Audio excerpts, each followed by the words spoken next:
I'm not Beyonce. Even famous people don't do that. Stop with the food at work. Buying your dream home, having 6 figures in your account, retiring early, traveling during retirement is not a walk in the park. It's not something that happens just by the snap of a finger. Yeah, it can happen by snap of a finger if you win the lottery. But for most people, it comes from dedication, being intentional. It comes from many years of planning. Hi guys, my name is Nelly. If this is your first time here, you're absolutely welcome. On this channel, I make videos about different things: study in Japan, study in Canada, life in Canada. And recently, I decided to level up my finances. And so I just thought that, well, while I'm on this journey of leveling up my finances, I might as well share some of the tips and tricks that I'm applying in my life. I might as well share these tips with someone who is interested in leveling up with their finances. So if this is you, you're absolutely welcome. I've made a few videos so far where I just talk about money saving tips, and like I said, these tips are actually tips that I've used. It's not abstract tips, they're not random tips. They are tips that I've incorporated in my life, and I've also seen changes. So that's why I'm sharing it with you, so that you can incorporate these tips in your life, and yeah, you might be able to save coins here and there. So today's video is going to be a bit different. I'm not going to be sharing a tip per se. We will be reacting to 2 TikTok videos. I picked these videos randomly. Let's dive into the first one. 3 saving tips that have changed my life and helped me to save more in the last couple of months than I have in my entire life, right? You need to audit your money. You need to know where your money is going. You cannot just be getting paid and just be hoping for the best, or going out with benders and looking at your bank account after. You need to know where your money goes. You need to know before your money gets into your account where every single penny is supposed to be. No, we'll just wing it, because keep winging it and you're going to be 60 with no retirement plan. That's number one. And all of that going out on with your friends on a weekend away and looking at your bank account after needs to stop. You are an adult. That is not attractive. That is not attractive. You need to know before the weekend away what you're willing to spend. Even if it means you don't trust yourself and you only bring £100 instead of bringing the whole 500 on your card, then do that. My plan was to watch the video to its entirety before giving my point of view, but I just can't. Just hearing the first point, this lady is speaking my language. Because if you watched my very first video on money saving tips, I think that was my first point, yeah, that you should look at your account balance. It's very important to know where your money goes to. It's very important to know what the culprits are, like I said in the other video. It's very important to know what are the things that are making you to be spending money. Don't just not know, or don't just live like that. Like, know where your money is going, because trust me, from the moment you know where your money is going, that's your first step towards saving money. Because you realize, oh wow, I spend $10 every day on lunch, or $10 every day on breakfast. And then when you do your math, at the end of the month, that's $200. So you realize, oh, okay, if I step back a little, if I reduce this, if I reduce that, oh, I'm having coffee every day and I'm spending this, and then at the end of the month, this is it. So it's very, very important, guys, to look at your statement of account. And if you are banking maybe with a bank, or in a country that it's not so easy to access your statement of account, guys, keep your receipts. Like, you would be amazed when you see the amount of money that you spend on random things. Let's go back to the video. Number 2, you do not need to eat like a king on your break at work. Stop with the food at work. I had to, oh my gosh, I was spending like £10 a day on what? I now go to Lidl and meal prep, and I literally spend about £15 for Monday to Friday. You cannot be eating like that at work. If you can afford it, fantastic. This video is not for those that can afford these things. If you can afford these things, please do not comment that you can afford these things. The video is not for that. It's for those that know that they're spending too much money on something and they need to stop. Number 3, you do not need a new outfit every time you go out. And I'm speaking to my old self. You do not need an outfit every time you go out. Stop buying dresses, stop buying jumpsuits, start buying 2 pieces that you can pair with other stuff. That's one of the biggest things I learned. I used to buy a dress every single time I went out, and I only wore a dress once. Who am I? I'm not Beyonce. Even famous people don't do that. They get gifted things. And a lot of the things they wear, they have to give back. So if you're following famous people who aren't even doing that, then where do you think your life is going to be? Stop buying new things. Start buying 2 pieces. You bought a top and a shirt. You can wear the shirt with something else next time. You can wear the trousers with something else next time. Stop it.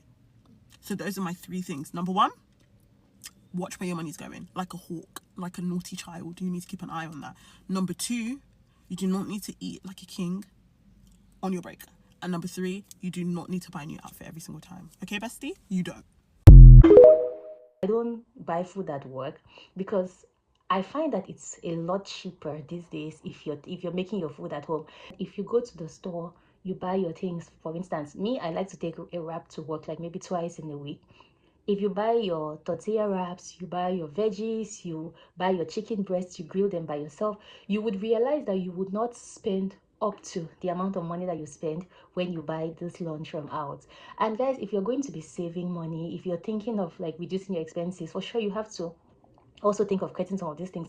Like she said, if you can afford it, fair enough, do it. But if you're thinking of cutting your expenses, of reducing your expenses, if you're thinking of saving money here and there, then it's very important that you don't really go buy food every day. For sure, there's sometimes that maybe things happened, probably you couldn't meet up with things during the day, or you just had other functions, other activities, you got busy with something, and as a result of that you cannot make lunch. It's okay, but it shouldn't be like something for every day. And obviously once in a week or maybe twice in a week you can treat yourself, but eating out is one of the ways that you can really spend money if you're not careful. So I agree completely with her second point that you shouldn't be eating like a king, you should meal prep. And then even the third point, I actually mentioned that, well, in a different way. Tell me honestly, how many times have you had to attend a function and then you go out to buy a new dress for that function, only to come on the day of the function you end up wearing something else that you have in your wardrobe? It happens to the best of us. How many times have you gone out to buy something and then you come back only to discover that you have a similar thing at home? It happens to the best of us. Sometimes the reason why we really go out to buy things, it's not even because we want to buy things or because we are not contented with what we have. Some of us have so many things. When you open your closet, it's so full, there's no space even to put things. Not me, I'm just saying generally. And then as a result of that, you don't even know what you have. So sometimes when you think of going out, when you think of having a fun, when you think of going for a function, you only think of going to buy because you don't know the things that you already have in the house. So sometimes it's not from a place of always wanting to buy, it's just that sometimes we don't know what we have.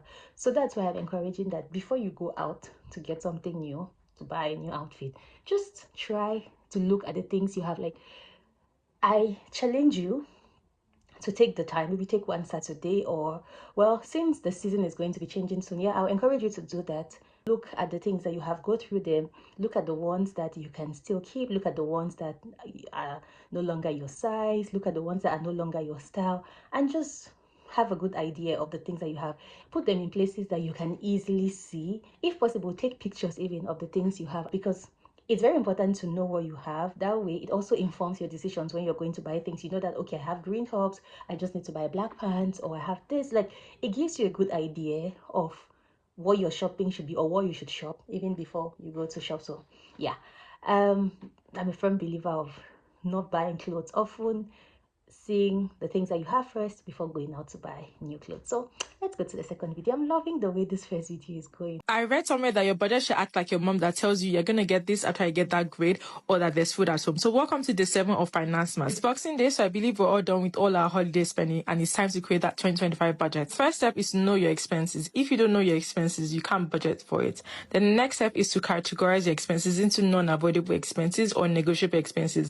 Basically saying your needs versus your wants. Step is to categorize your negotiable expenses or wants into happy spending versus sad spending, because we're trying to prioritize value-based spending. So for instance, for me, my sad spending is because I never get what I want. For you, it can be subscriptions or something else. The final step is to allocate an amount to all of these expenses. So starting with your needs, you know how much your rent is, your utilities, you have to put an amount to that. You also need to put some estimate amounts for your wants while prioritizing your happy spending versus your sad spending. If possible, you can cancel out your sad spending, but there are sometimes where you cannot. Now you have made your 2025 budget. So don't forget to allocate your fun or enjoyment spending and how much you can save. Remember that the goal is to not make a budget that you cannot use. You need to make a budget to guide you to help you achieve your financial goals. Here are some sample categories to also help you as you budget. Alrighty, bye guys. What she described is similar to what I would do with regards to budgeting. You know how people say keep 60% for this, keep 30% for this, keep 10%.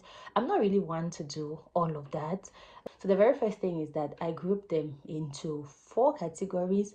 The first category involves my needs, like things that I must do to be able to survive, to be able to live. For instance, I must pay my bills, I must pay my house rent, I must transport myself from point A to point B. So how much do I spend on transportation? That's one. Things that you must do, basically. Things that are already standard. Things that if you have to survive, you have to maintain those things. And then the second one is food. I categorize my food as well, like if I eat out, if I eat in, and everything that I do, I group them.